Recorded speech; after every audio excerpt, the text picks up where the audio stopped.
এতিয়া আমি এই যে মহিলাক পইচা দিব খুজিছো তাতো আমি দালালি বন্ধ কৰি দিব খুজিছো আগতে ফৰ্মখন দিওতেও 200 টকা দিব লাগে মানুহক সেইকাৰণে এতিয়া কৈছো ফৰ্মখন এদিনতে লৈ যাওক ফিলআপ কৰা দিনো এদিনেই দি দিম কোনবা এদিন মই কম যে 17 তাৰিখে সব ফৰ্ম ফিলআপ হ'ব মানে এদিনতে ফিলআপ হ'ব তাৰ পিছত ভাবি থাকোতে বেংকত টুপলুং কৰি 10,000 টকা আপোনালোকৰ একাউণ্টত সোমাই যাব কোনো গমে নাপাব তাৰ মানে দালাল বস্তুটো আমি নোহোৱা কৰি দিব খুজিছো এই ধৰণে আমি অসমত কাম কৰি গৈ আছো কেইদিনমান আগতে আমাৰ কমান্ডো বেটেলিয়নৰ পাছিং আউট পেৰেড হৈছিল ৰাস্তাই ঘাটে আজিকালি আপোনালোকে পুলিশ বিলাক দেখা পাব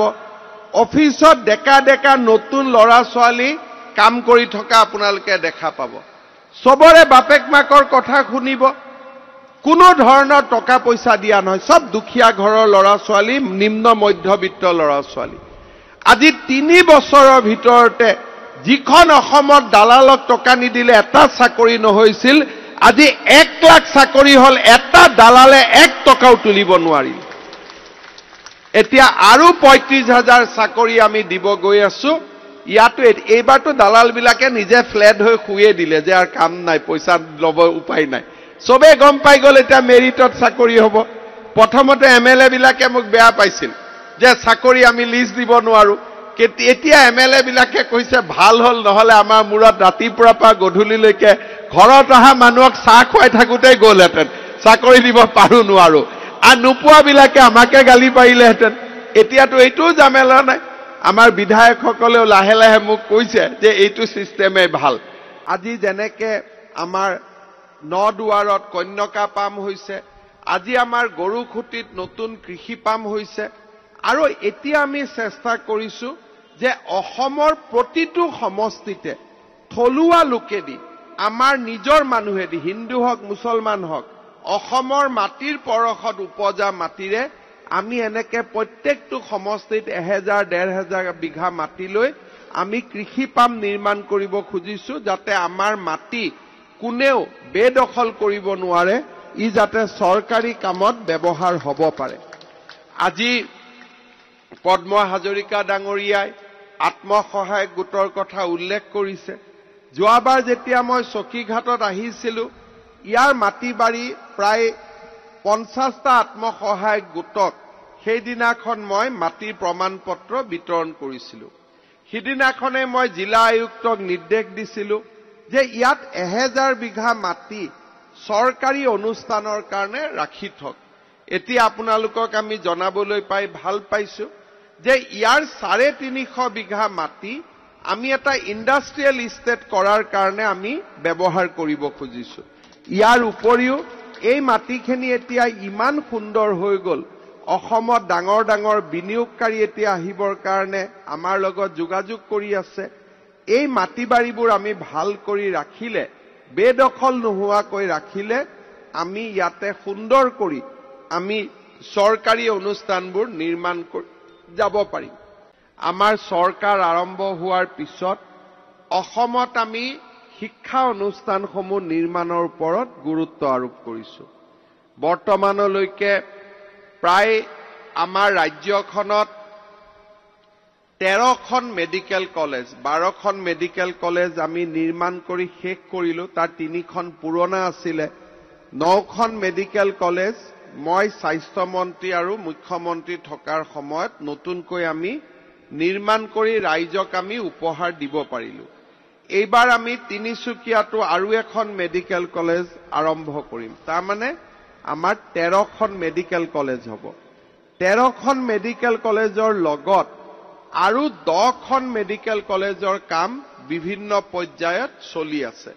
তাৰ মানে আমাৰ অসমত 23খন মেডিকেল কলেজ হ'ব আগতে আমাৰ অসমত চৰকাৰী কলেজ 3খন আছিল cotton college Haflong college Diphu college এতিয়া আমাৰ চৰকাৰী কলেজ 16খন হল আৰু 20খনৰ নিৰ্মাণৰ কাম চলি আছে আৰু 10খনৰ নিৰ্মাণৰ কাম আমি ফেব্ৰুৱাৰী মাহত আৰম্ভ কৰিম অসমত বিশ্ববিদ্যালয় আমি 6খন যোৱা 5 বছৰত আমি কাৰ্যক্ৰম কৰিলো আৰু এই বছৰ আমি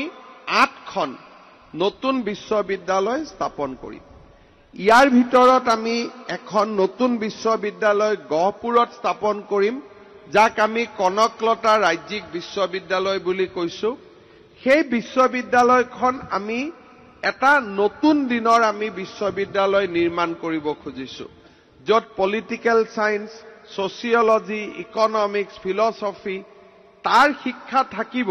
কিন্তু আটাইতকৈ গুৰুত্ব দিয়া হ'ব artificial intelligence, machine learning, augmented reality,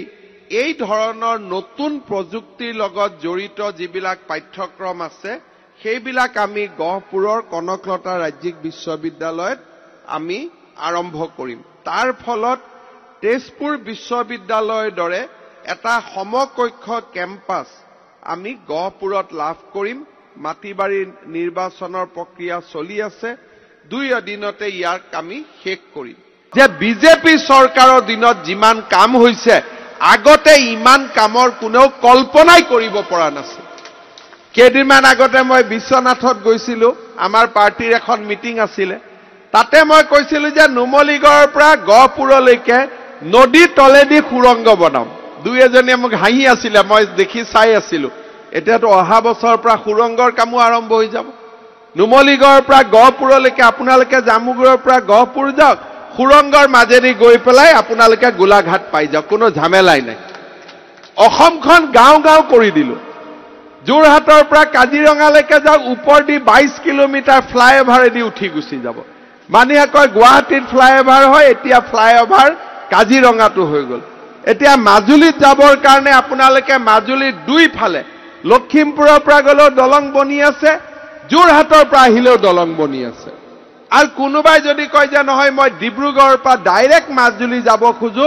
মথাউৰিৰ ওপৰত ৰাস্তা বনি আছে, যে আপোনালোকে চাইকেল মটৰচাইকেল লৈও বগীবিলৰ পৰা গৈ মাজুলী পাব পাৰে। অহা মাহত মই মটৰচাইকেল চলাই এবাৰ ডিব্ৰুগড়ৰ পৰা মাজুলী যাম বুলি ভাবিছো। মথাউৰিৰ ওপৰেদি আমি ৰাস্তা বনাই দিছো। আজি মই আহোঁতে চতিয়াত, আমাৰ জামুগুৰি, নদুৱাৰত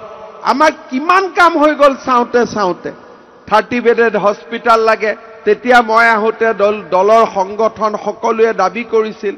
আজি হৈ গ'ল। আজি আমাৰ ল কলেজ হৈ গ'ল। আজি আমাৰ নতুন ষ্টেডিয়াম, এটা সমষ্টিত 2খন ষ্টেডিয়াম হৈ গ'ল। আৰু পদ্ম হাজৰিকা ডাঙৰীয়াৰ নেতৃত্বত আত্মসহায়ক গোটবিলাককো আজি শক্তিশালী কৰাৰ কাৰণে বিভিন্ন ব্যৱস্থা আজি হাতত লৈ থকা হৈছে। এই গোটেইবিলাকে আমাৰ ৰাজ্যখনক বহুদূৰ আগুৱাই লৈ যাব।